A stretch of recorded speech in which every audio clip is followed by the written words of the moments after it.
Qu'est-ce que ça a changé dans ta vie de collaborer avec Trash? Comment tu as reçu déjà la nouvelle? Qu'est-ce que ça t'a fait quand t'as appris que, que t'étais pris? J'étais trop content. Déjà, à l'époque, il y avait mes copains du lycée qui étaient sur le live et qui m'envoyaient des messages en même temps quand je passais. Moi, je voulais pas voir et tout. J'étais descendu avec mes parents et tout. C'était important pour toi? Ouais, c'était super important pour moi. C'était une des chaînes que je regardais le plus à l'époque. Et du coup, j'ai appris ça.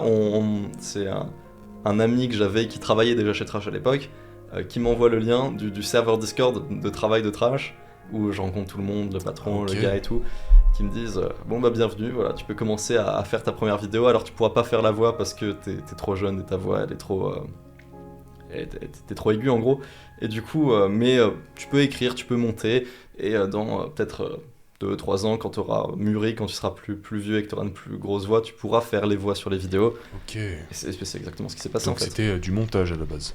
Du montage, du script. Écriture et montage, ouais. D'accord, ok. Ça a duré combien de temps? C'est encore le cas aujourd'hui? Comment ça se passe? Alors, ça a duré 1 an et demi.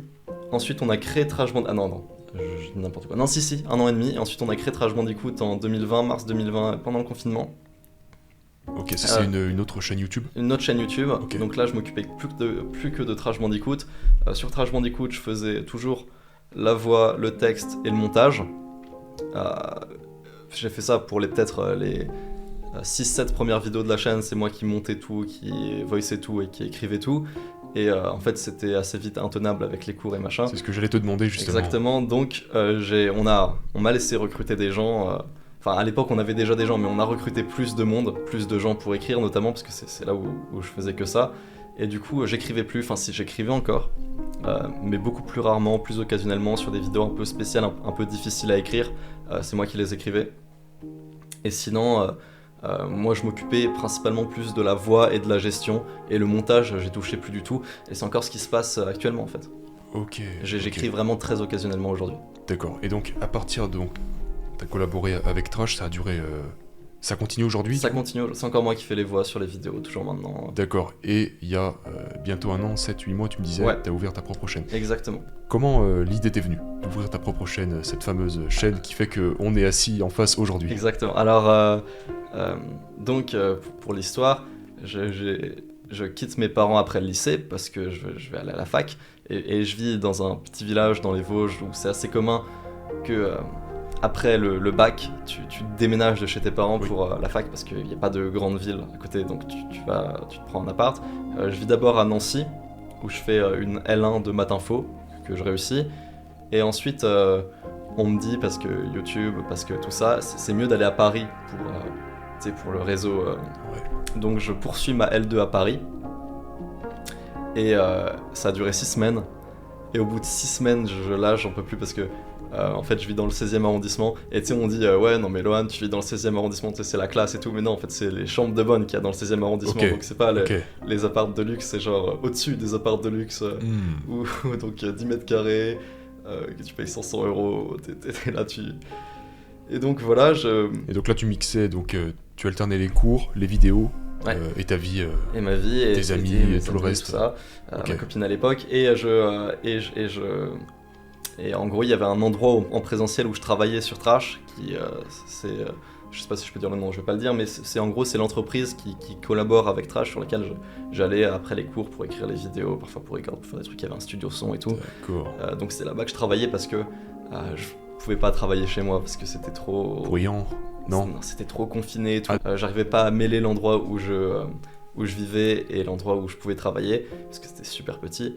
Donc je travaillais là-bas, sauf que c'était dans le 12e arrondissement, donc à l'opposé. Et pareil, moi j'avais ma fac dans le 9-2 à Nanterre. Donc je sais pas si tu visualises un peu la carte de Paris, mais c'est très loin d'un côté et très loin de l'autre. D'accord, ok. Et moi je suis au centre, mais très loin aussi. Très donc, bien.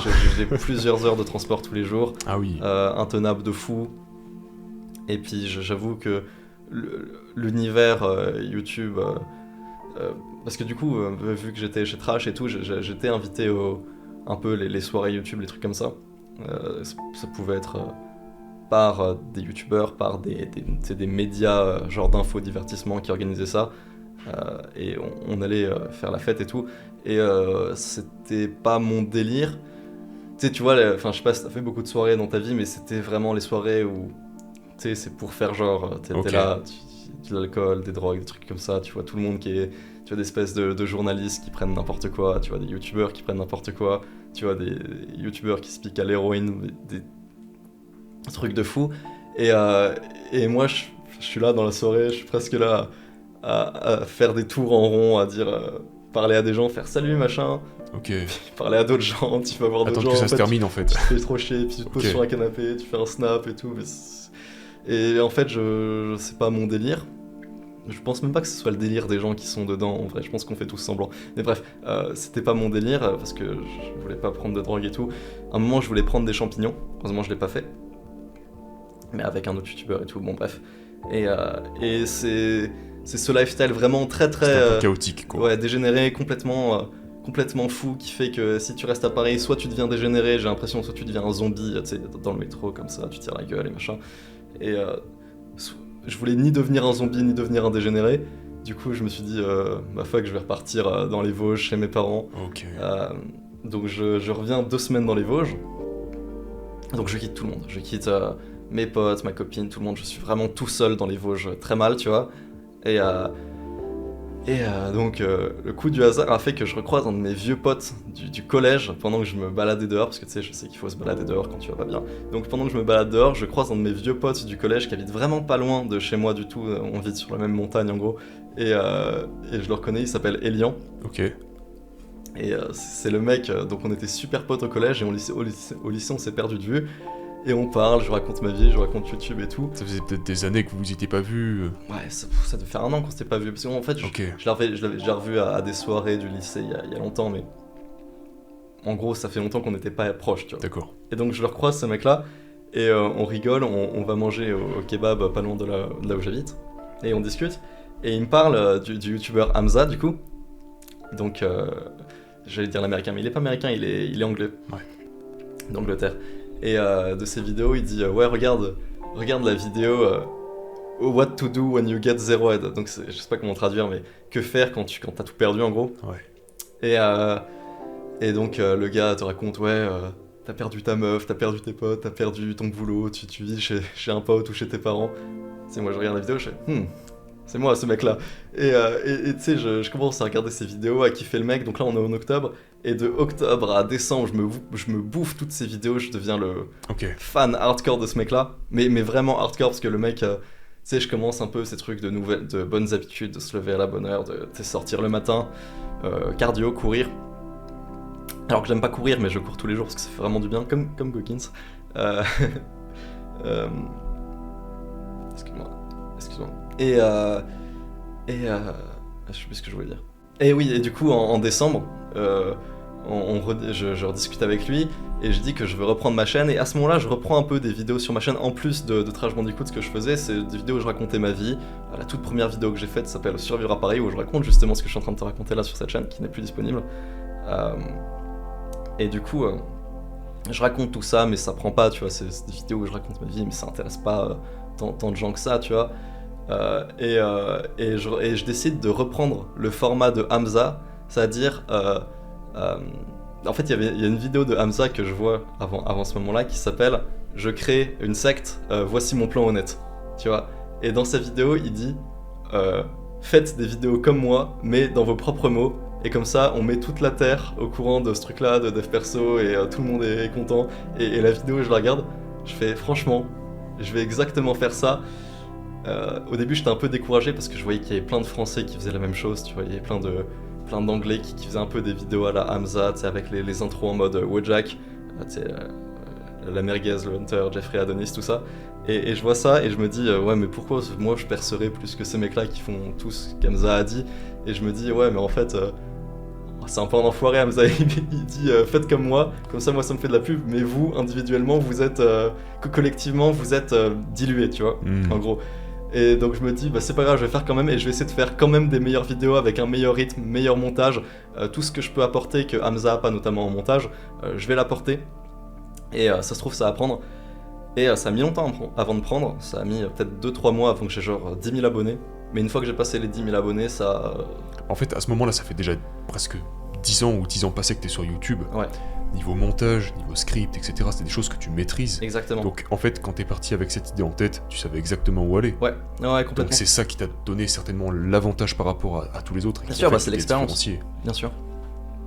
Ok, donc comment ça se passe le processus quand tu lances cette chaîne? Dans quel état d'esprit tu es? Quelles appréhensions, quelles attentes tu as par rapport à cette chaîne? Comment ça se passe? T'es pas si vieux en plus. Non, je suis pas vieux du tout, j'ai 19 ans.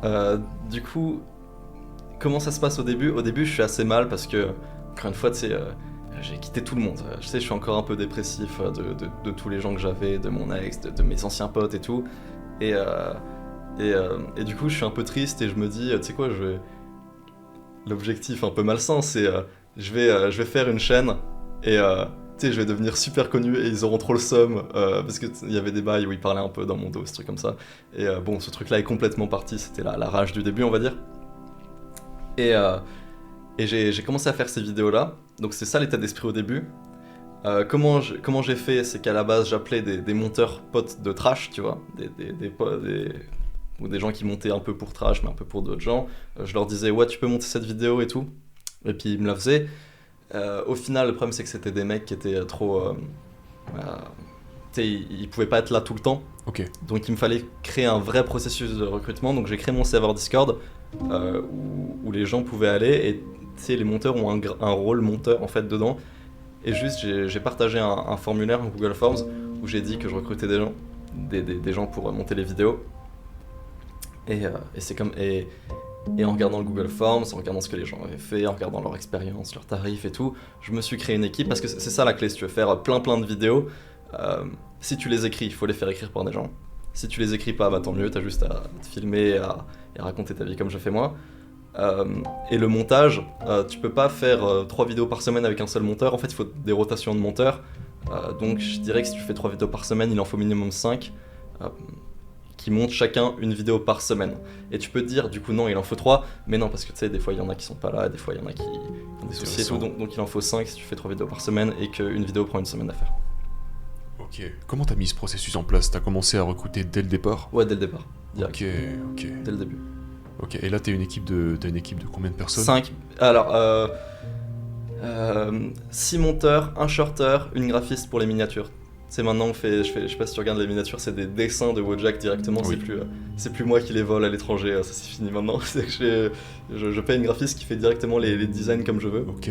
Et donc donc il y a moi, la graphiste, le shorter, le shorter c'est le mec qui fait les sous-titres et tout, il poste aussi lui-même les vidéos, et les 6 monteurs principaux. On était 5 à la base, mais il y en a un qui décide de... moins travailler sur la chaîne pour faire d'autres trucs, et ce qui se comprend, et du coup je prends quelqu'un d'autre pour faire le 5e monteur principal, et lui devient monteur secondaire quand il a le temps. Du coup j'ai 6 monteurs, 5 qui sont là souvent, un qui est pas là souvent, un shorter et une graphiste, voilà.